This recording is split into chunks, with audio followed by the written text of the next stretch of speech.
Good morning students. अभी हम आपको बोले थे कि जिस तरीके से हम आपके सामने एक सीरीज़ लेके आ रहे हैं उसी सीरीज़ का एक और कड़ी हमने जोड़ रखा है। इस वीडियो में हम आपको बताएंगे कि अगर कोई कर्ल के बारे में अगर हम डिस्कस करें तो डेल ऑपरेटर का जो कर्ल लिया जाता है, यानी किसी वेक्टर के साथ अगर क्रॉस प्रोडक्ट लिया जाता है तो उसको हम लोग कर्ल कहते हैं। यानी कि अगर ये तीसरा एप्लीकेशन हमारा चल रहा है। एक हमने डेल ऑपरेटर को एज ए ग्रेडियंट यूज़ किया था, एक डेल ऑपरेटर का किसी वेक्टर के साथ हमने डॉट प्रोडक्ट लिया था जिसको हम लोगों ने डाइवर्जेंस टर्म्स कहा था। आज हम एक वेक्टर का अगर डेल ऑपरेटर के साथ कर्ल ले लिया जाए, यानी कि क्रॉस प्रोडक्ट ले लिया जाए, तो उसको हम लोग कहते हैं ये कर्ल हो रहा है। एक्चुअल में कर्ल का मतलब समझो क्या होता है। कर्ल ऑफ ए वेक्टर का मतलब होता है कि एक कोई वेक्टर है आइदर रोटेशनल या एक्सियल डायरेक्शन में है, तो जब हम उस वेक्टर को रोटेट करते हैं, कर्लिंग का मतलब होता है रोटेशन होता है, जब उस वेक्टर को हम रोटेट करते हैं तो जो हमारा एरिया है, जो हम एरिया का जो मैनेजमेंट होता है वो इतना ज्यादा होना चाहिए कि ज्यादा से ज्यादा कर्लिंग हो सके। यानी कि जितना ज्यादा कर्ल होगा उसी के अकॉर्डिंग हम उसको रोटेट करेंगे, यानी कि जितना रोटेशन होगा वो हमारे लिए उतना ही अच्छा होगा। तो हम सरफेस का जो एरिया फिट करते हैं वो इतना होना चाहिए कि जिसमें हमें ज्यादा से ज्यादा रोटेशन मिले, यानी कि मैक्सिमम रोटेशन मिले। इनडायरेक्टली अगर बात करते हैं, एक वेक्टर है, एक कोई पाथ लेंथ है हमारा, यानी कि उस वेक्टर का उस डिफरेंशियल लेंथ के साथ जो डॉट प्रोडक्ट होगा उसको हम लोग कहते हैं कर्लिंग हो रहा है। और एक यूनिट एरिया में कितना हो रहा है, जबकि एरिया टर्न्स टू जीरो की तरफ जा रहा है। अगर हम मैथमेटिकल बात करें तो हम कहते हैं कि curl CURL curl of A vector A. इसका दूसरा तरीका होता है डेल ऑपरेटर का क्रॉस प्रोडक्ट होता है किसी वेक्टर के साथ। ये दोनों चीजें सेम होती हैं। अब यहां पे डिपेंड करता है कि आपने जो वेक्टर ले रखा है वो कौन से कोऑर्डिनेट सिस्टम का है, जो डेल ऑपरेटर है वो कौन से कोऑर्डिनेट सिस्टम का है। ये तीनों अलग अलग सेक्शन होंगे। अगर ये कार्टेशियन में होगा तो इसका कार्टेशियन लेंगे, ये सिलेंड्रिकल होगा तो इसका सिलेंड्रिकल लेंगे, ये स्फेरिकल होगा तो इसका स्फेरिकल लेंगे। अभी यहां पे आपको सिर्फ ये समझना है कि एक डेल ऑपरेटर का किसी वेक्टर के साथ क्रॉस प्रोडक्ट ले गया, इसको कहा जाता है कि हम कर्ल की बात कर रहे हैं। और कर्ल जो होता है ये उसी वेक्टर का, अगर हम बात करें कि यहां पे जो हमारा कंप्लीट हम जो बात अगर हम करें कि एक वेक्टर ए का डॉट डीएल के साथ ले रहे हैं, यूनिट सरफेस पे ले रहे हैं और लिमिट रख रहे हैं कि डेल एस जो है वो टर्न्स टू जीरो जाएगा और ये ओवर द क्लोज लेंथ, यानी कि उस पूरे पाथ को। देखो बेटा होता क्या है कि ये एक लेंथ था हमारे पास, मान लो एक कोई वायर है जिसकी कुछ लेंथ है। इस लेंथ को हमने क्या किया, रोटेट करके एक पार्ट बना दिया, यानी कि ये सिरा ए था, ये सिरा बी था, यहां से हमने एक ही लिया और हमने रोटेट करके इसको बी बना दिया। आप देखेंगे कि ये वाला जो एरिया निकल के आया है ये एक सरफेस निकल के आया है। यानी कि जैसे हम किसी लाइन को क्लोज करते हैं तो एक ओपन सरफेस निकल के आता है। तो हम कर्लिंग का मतलब क्या है कि एक वेक्टर का उसका लेंथ के साथ हमने इंटीग्रेट किया है डॉट प्रोडक्ट में कर्लिंग के साथ और पर यूनिट सरफेस पे किया है। सरफेस की वैल्यू टर्न्स टू जीरो होनी चाहिए थी। हम सरफेस का सिलेक्शन इस अकॉर्डिंग करते हैं कि ज्यादा से ज्यादा सर्कुलेशन हो सके। जितना ज्यादा सर्कुलेशन होगा वही हमारी वैल्यू कहलाएगी। इस वैल्यू को कहा जाता है curl of A vector. Mathematical क्या हो गया, कर्ल ऑफ ए वेक्टर का मतलब होता है ए dot DL per unit surface होता है और लिमिट टर्न्स टू जीरो हो जाता है और इस सरफेस को लेंथ को हम क्या करते हैं, क्लोज कर देते हैं। ठीक है ना, तो इसको हम लोग कहते हैं कर्ल है। आगे चल के हम दो एप्लीकेशन भी पढ़ेंगे। एक एप्लीकेशन कहलाता है हमारा डाइवर्जेंस थ्योरम में जाता है और एक एप्लीकेशन जाता है हमारा स्टोक्स थ्योरम में जाता है। डाइवर्जेंस थ्योरम चाहता है डॉट प्रोडक्ट के लिए, यानी कि वहां पे हम डॉट प्रोडक्ट का एप्लीकेशन लेंगे और कर्ल के लिए हम लोग पढ़ेंगे स्टोक्स थ्योरम का एप्लीकेशन पढ़ेंगे। अभी क्या है, अभी हमने आपको कर्ल के बारे में बताया है, कर्ल ये चीज होती है। अब इसका हम तीनों के साथ अलग अलग देखते हैं, बहुत आसान तरीके से आपको समझा दूंगा। अब देखो, अब हमने आपसे कहा कि बेटा कि एक डेल क्रॉस ए है। अब अब डेल क्रॉस ए का मतलब देखो क्या है, हमने कहा भैया एक डेल है, क्रॉस ए है, वेक्टर किस में ले रहे हैं, एक्स वाई जेड में ले रहे हैं। लिखने का तरीका बहुत सिंपल है, एक मैट्रिक्स बना दीजिएगा, मैट्रिक्स बनाने के साथ पहला वाला लिख लीजिएगा यूनिट वेक्टर, जो भी मैट्रिक्स होगा ये यूनिट वेक्टर हो जाएगा हमारा।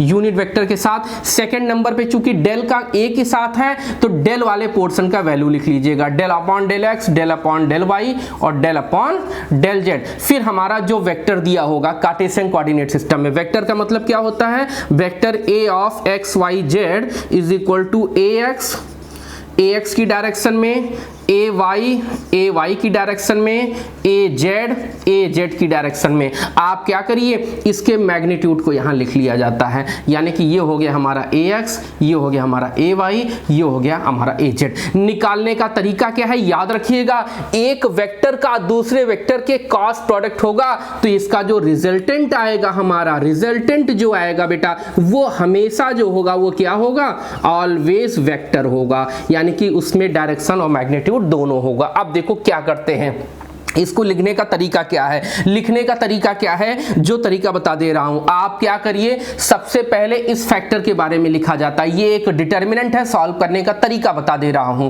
पहले ax के बारे में लिखिए, जब ax को लिखा जाता है तो इसके रो और कॉलम वाली वैल्यूज को छोड़ दिया जाता है, जो ये वैल्यूज बचता है इसको कहते हैं सब फैक्टर की बात कर रहे हैं। तो लिखने का तरीका क्या था, पहले इसका मल्टीप्लाई इधर से किया करिए, यानी कि हो जाएगा डेल अपॉन डेल वाई, किसके साथ मल्टीप्लाई हुआ है, ए जेड के साथ, माइनस साइन लगाया करिए, अब इसको मल्टीप्लाई किया करिए तो कितना हो जाएगा बेटा, डेल अपॉन डेल जेड किसके साथ मल्टीप्लाई हो रहा है, ए वाई के साथ हो रहा है। ब्रैकेट को क्लोज किया करिए, और किसके लिए निकाल रहे थे, ए एक्स के लिए निकाल रहे थे, तो ये ए एक्स हो गया। ये पहला प्लस साइन के साथ होता है और दूसरा किसके साथ होगा, माइनस के साथ होगा।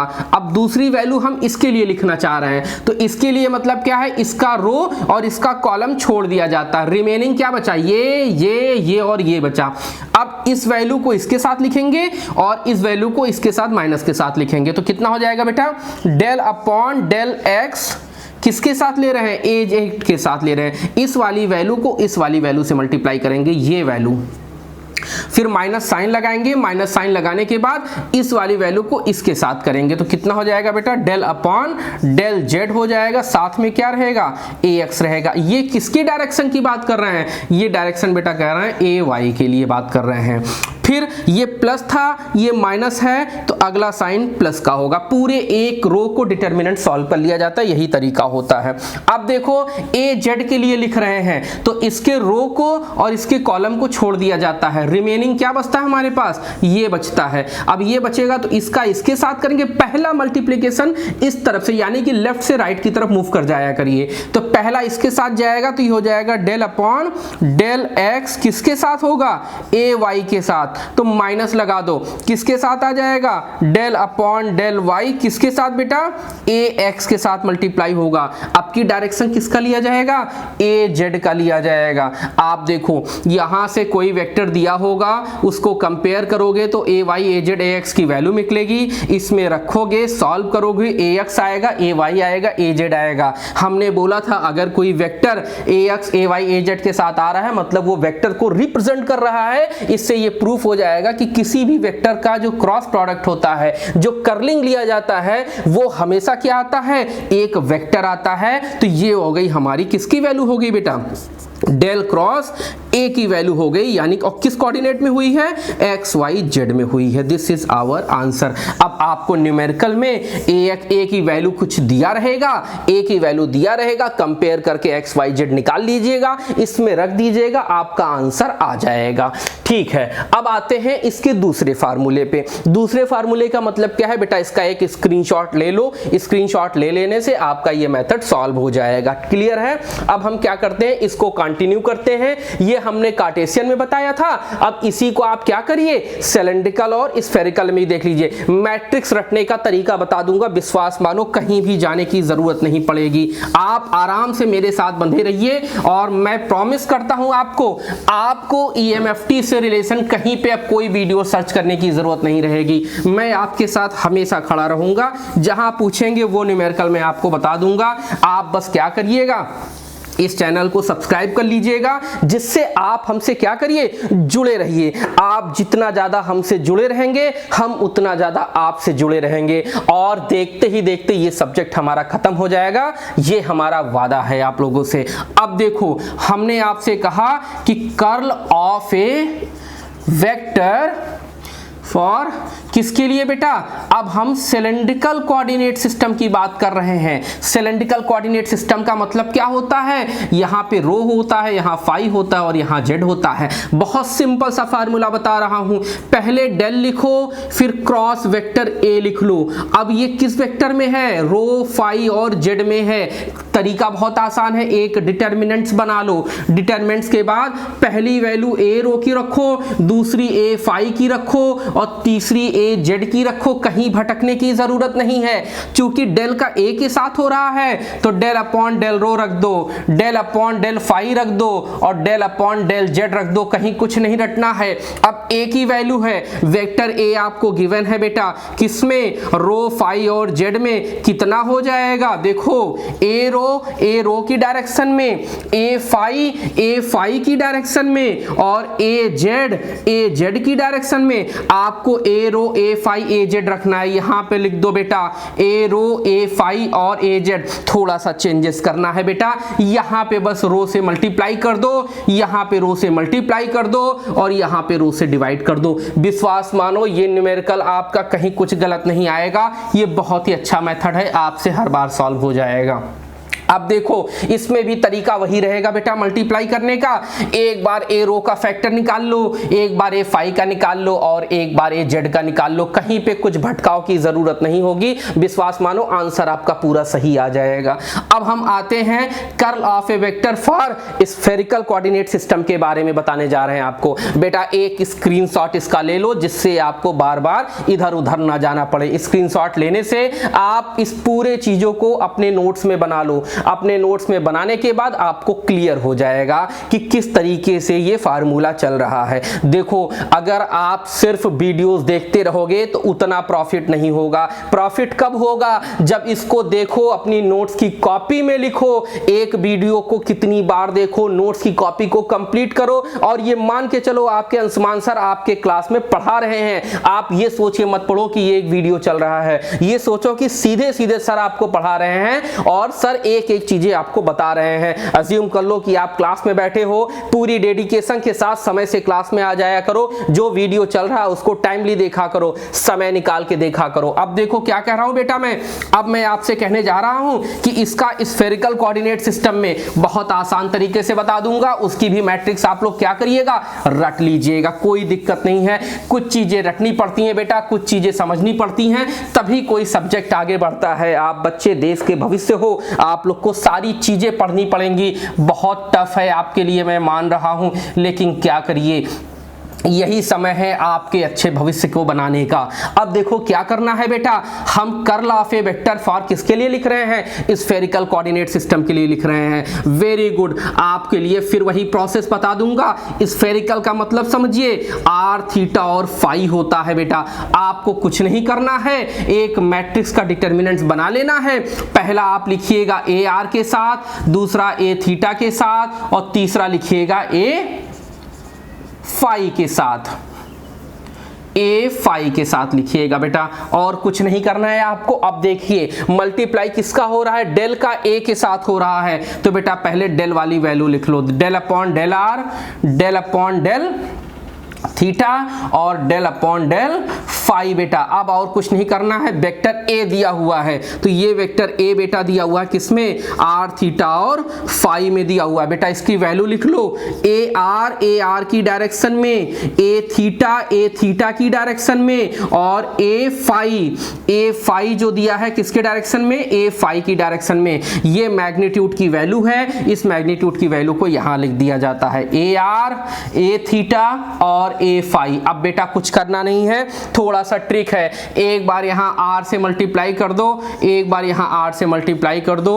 और एक बार r से डिवाइड कर दो। फिर कुछ नहीं करना है बेटा, यहाँ पे r sin थीटा से मल्टीप्लाई कर दो, यहाँ पे r sin थीटा से मल्टीप्लाई कर दो और यहाँ पे r sin थीटा से डिवाइड कर दो। तो आप देखोगे ये आपका मैट्रिक्स निकल के आ जाएगा। ये r और r क्या बन जाएगा बेटा, याद रखिएगा r स्क्वायर हो जाएगा। बस यही एक छोटा सा मैट्रिक्स डिटरमिनेंट्स हमने सॉल्व किया है, इसको सॉल्व कर लीजिए। न्यूमेरिकल एज इट इज जैसे चलते थे, आपको कोई एक वेक्टर दिया होगा, उस वेक्टर को कंपेयर करिएगा, A R A theta A phi की वैल्यू निकलेगी, उस वैल्यू को यहाँ पे रख दीजिएगा। डिटरमिनेंट सॉल्व करने का तरीका कार्टेशियन में बता ही दिया हूँ, वहां से जाके एक एक करके सॉल्व करिएगा। याद रखिएगा एक वेक्टर का कर्ल लिया जाता है तो उसका रिजल्टेंट जो है हमेशा वेक्टर आता है बेटा। अब ये पूरा एक टॉपिक कंप्लीट हो गया आपका। आपने कार्टेशियन पढ़ लिया, आपने जो है सिलेंड्रिकल पढ़ लिया, आपने स्फेरिकल पढ़ लिया। ये चैप्टर थोड़ा मैथमेटिकल चल रहा है, मैं मान रहा हूं, लेकिन इसके न्यूमेरिकल आते आसान है, थोड़े से लेंदी होते हैं, आपको स्टेप बाय स्टेप करना पड़ेगा। आप विश्वास मानिए एक न्यूमेरिकल को 2 बार लगाइएगा, तीसरी बार आपको न्यूमेरिकल देखने की जरूरत नहीं पड़ेगी, वो आपको ऑटोमेटिक आपके दिमाग में फिट हो जाएगा। थैंक यू क्लास, आज यहीं रोकते हैं, अगले वीडियो में बने रहिएगा। Thank you class.